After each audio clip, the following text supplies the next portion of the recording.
Grew up thinking mom was overprotective because she loved me until I discovered she was actually hiding the existence of my biological father who lived just 10 miles away and always tried contacting me, but she burned every letter he ever sent. The first time I ever saw something about my mom that didn't feel quite right to me was when I was about 11 years old, and I remember it with perfect clarity because it was the first time that I ever sat there and thought, maybe she's not just being protective, maybe she's hiding something. It was a typical Tuesday. I'd just gotten home from school, backpack still hanging over one shoulder, when I caught her sitting at the kitchen table surrounded by this bunch of envelopes in front of her. I thought they could be bills, but when I looked at them closer, they didn't look like the normal mail. They were all about the same size, hand-addressed, some even smudged, as if the person writing them had applied too hard to the pen. And the kicker is that my mom was not merely opening them and reading them, she was tearing them up, ripping them down the middle, and then stabbing the shreds deep into the trash as if she was burying evidence. I just stood there at the counter, not even knowing if she had noticed me standing there observing, but she did look up and I'll never forget how shocked she looked, as though she felt guilty, as though I'd caught her at something that she knew she couldn't justify. I remember speaking up and saying, "Mom, what's that?" And her tone was so cutting, so abrupt, like a slamming door. She simply said, "Junk mail, mind it not." But even at age 11, I knew that was not junk mail. Junk mail came in bold color and typed letters, not in scribbling handwriting that looked desperate, familiar.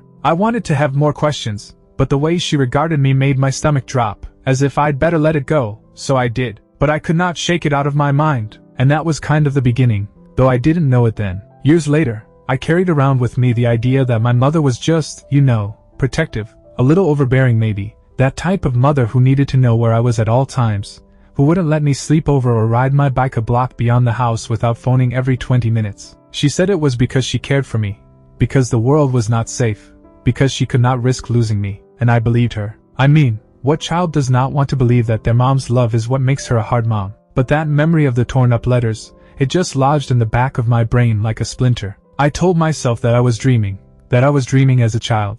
But sometimes, especially when I caught her rushing to the mailbox in front of me, or when I saw her tense up if there was a ringing on the phone from an unknown number, I would question. But I kept it down. I believed her. She was my mother, my only parent, the only person I thought would never lie to me. But then, when I was 16, what happened made everything open. I had stuck around at school after class to do a group project, and I walked home because the bus already left. By the time I got to the house, Mom's car was sitting in the driveway, but the front door was shut, which was unusual since she always left it ajar when she was home. I came in with my key, and the moment I walked in, I heard her voice, low, commanding, emanating from the kitchen. She was on the phone, and I was not trying to eavesdrop, but the words froze me where I stood. She told me, "Leave her alone. She doesn't need you. She doesn't even know you exist." My heart just pounded so hard that I thought it would thump right out of my chest. She doesn't even know you exist. I didn't even know who she was referring to, but something in me recognized it was not a telemarketer. I edged a little closer, and her tone grew more sharp. "If you truly loved her, you would leave her alone. Years ago, you lost your opportunity." And then she slammed the phone so aggressively onto the counter that the entire counter was trembling. I just stood there in the hallway, my backpack slipping from my shoulder, and suddenly that recollection of the letters rushed through my mind. I felt nauseous. I had to get into the kitchen and ask her, who was that? Who doesn't exist to me? But I didn't. I couldn't. I went up to my room, shut my door, and sat down on my bed and looked at the wall, because at that moment I knew. I didn't know the entirety of the truth yet, but I knew that my mom was hiding someone from me. And the scariest part was realizing that maybe this wasn't about protection at all. Maybe it was control. My relationship with my mother wasn't the same anymore after that night. Even though I hadn't said a word to her about what I heard, things looked the same on the outside. She still packed my lunch, inquired about how school was, got me home before night. But deep inside of me it was like there was this fissure, imperceptible, and each thing she did just widened it a little more. I started to see how obsessed she was with the mail, how she'd almost raced to the box before I could even think about going out the door. I noticed she never left her phone where I could look at it, how she'd bring it into the bathroom, laundry room, even to take out the trash. And those little things that always seemed to be overprotectiveness beforehand. The way she'd ask for the addresses of my friends' houses. The way she'd insist on driving me home instead of me driving with someone else. They no longer seemed like love and now felt like spying. But I didn't know how to handle it, because what was I going to say? "Hi Mom, what is the mystery person who lives allegedly but I have no idea because you won't tell me?" It was absurd even to myself, so I held it in, and holding it in just made it larger. When I was 17, I couldn't shake the feeling that half my life had been founded on a falsehood. One day, after being home from school and having received homework that I was supposed to complete upstairs in my room, I snuck down to the basement where Mom kept all the old boxes of papers, tax forms, photos, grade school projects I did when I was little. I do not even know what I was looking for, but I knew that if the answers were anywhere, they would be there. And that's when I found it. A shoebox, tucked away in the corner, under a blanket such as she had attempted to hide it, but not quite successfully enough to keep it from being noticed. There were letters in it, dozens, some yellowed with age, some more recent, all open, some torn, others neatly folded but clearly read. My hands were shaking so badly that I almost dropped them. All of them had my name on them. My name, my handwriting, age at the time I was a child, because he had signed, "For my daughter," and then, the words that made my knees fold. "Love, Dad." I remember just sitting there on the cold concrete floor, one of the letters open in my lap, tears falling on the page, because it did not feel real. I had grown up believing that my dad didn't exist or, at the very least, that he didn't want to be around. Mom had always told me outright that it was just us, that my dad was out of the picture and wasn't worth thinking about, and I'd never questioned her. Every birthday, every holiday, every Father's Day when I made a fake card for her instead, she convinced me he was dead. He wasn't dead. He was communicating with me. He was trying to contact me over and over, and she was the one preventing him from me. I don't even remember how long I was there until I could hear the beat of her footsteps upstairs. I shoved the letters into the box, put it under the bed, and ran back to my room. My head was spinning so hard that I felt like I would throw up. I did not sleep that night. Every time I tried to close my eyes, I was thinking about his handwriting. I heard her voice on the phone, telling someone I did not know they were alive. And the worst of it, the worst part that caused my chest to cave in, was the fact that every time I'd cried as a kid wondering why my dad didn't love me, the truth had been just a few feet away, hiding in the basement. She wanted me to feel unwanted. She wanted me to believe that I was abandoned. And for what? For control? For revenge? I didn't know. I just knew the woman I trusted most in the world had been lying to me, not once, not partially, but my whole life. And here is the thing.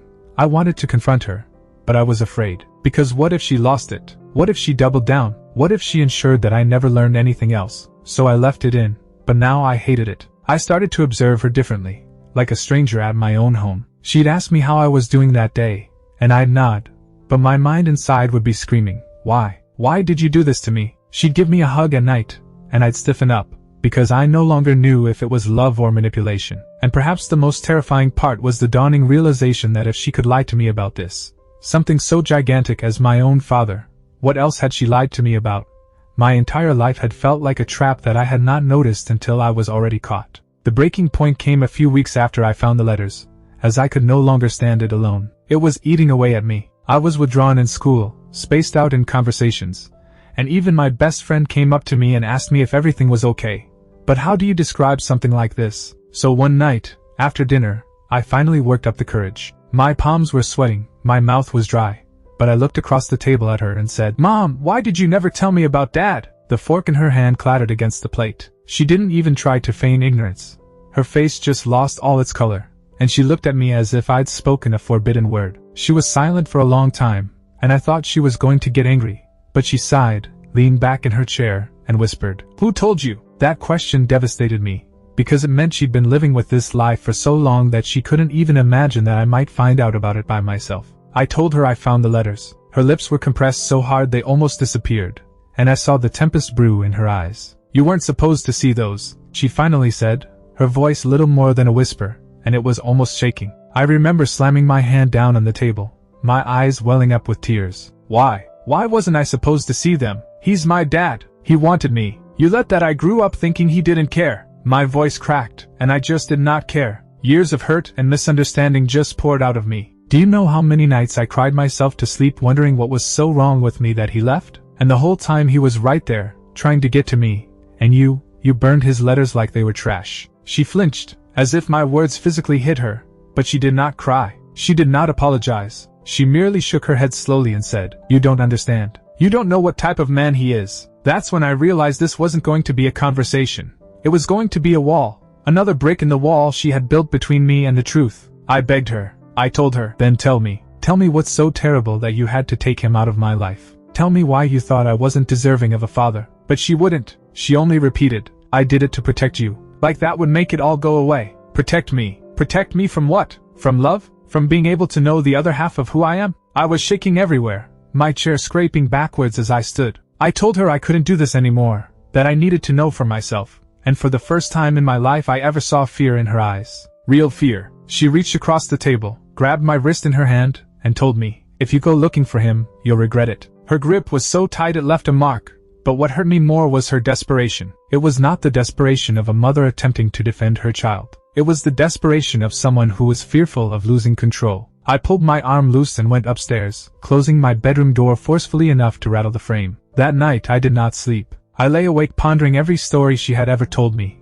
wondering which ones had been true and which ones had been lies. And underneath all the anger and betrayal, there was this strange new feeling, hope. Because if my dad had loved me enough to keep writing, year after year, even when he knew she was throwing his letters away, then maybe he still loved me now. Maybe he still wanted me, and if he were merely 10 miles distant, if he had always been so near, then I could find him. The thought frightened me, yet also awakened in me something I had never felt before, the resolve to know the truth, however agonizingly. I did not wait long after that evening to start looking. I had little to go on, just his name from letters and that he lived in the area, but knowing he was just 10 miles away had my heart racing. It was almost too good to be true, like someone telling you there is a buried treasure in a short walk from your backyard. I began with a small search, looking up his name on the computer lab at school, making sure not to leave a history at home. Nothing appeared till I hit a local business listing with his same name, small auto repair business, 10 miles. My hands shook as I wrote down the address on the back of a math worksheet,